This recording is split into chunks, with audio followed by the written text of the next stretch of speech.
it's just something that makes basic common sense.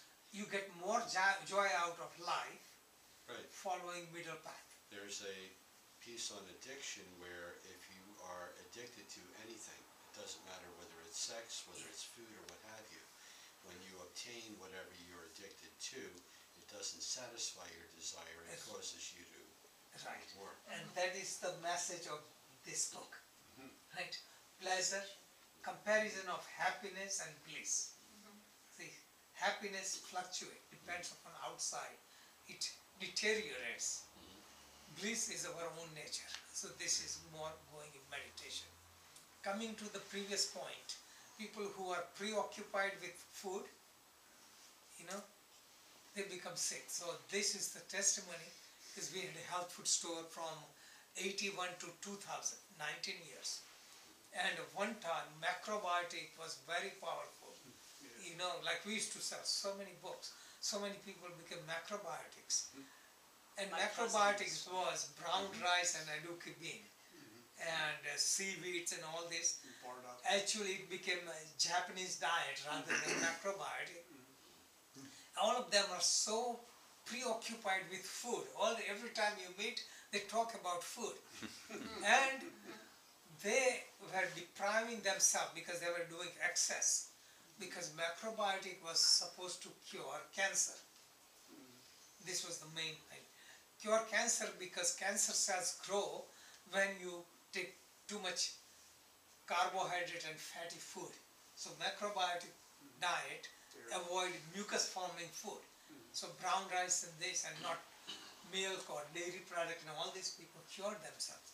So they become so much excessive into eating. So I could easily tell if they are following macrobiotic diet.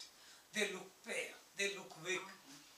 This was the general characteristic, because they were not living normal life. They weren't getting variety. Right. So they were so much thinking about disease. And the person who founded the organization, he had serendipity. Serendipity was his original, that he was the original owner.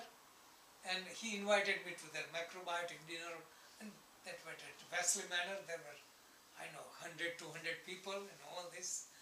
But the reason he was into macrobiotic, because he had cancer before. So he became preoccupied by that, and cancer killed him anyway. So the thing is, so people become excessive because they have fear of something. So they overdo it.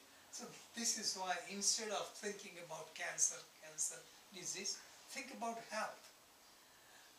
In general, if somebody lives in moderation and enjoys life, remains fearlessly, they would live longer and happier than those who are preoccupied, doing harsh discipline, trying to meditate hard and follow harsh discipline. They will be happier. So I describe myself, I enjoy life, just like, I'm not stuck. Matter of fact, I consider challenge. Generally, people follow austerity, that austerity is, I won't go here, I won't eat this, I won't look at a woman, I won't do it, just like hardship. I won't talk. They're restraining themselves.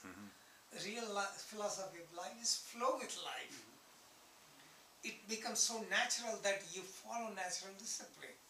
But if you are outside, flow with it. So this is life. Flowing with life gives you joy. And then you don't have to deprive. People who go into indulgence and suppression are the one that try too hard. Just like you try too hard, suppress yourself. I want to eat chocolate, suppose, suppress yourself so hard, you will build up so much pressure. One day you get after chocolate, you will eat 2, 3, 4. And then what happens? You feel guilty. And you repeat the cycle. So suppression, indulgence, guilt, suppression. If you want to avoid that, expose yourself all the chocolate and eat only when you need. You satisfy, you are not tempted. So this applies for anything, for sex, for food, for anything, just moderation.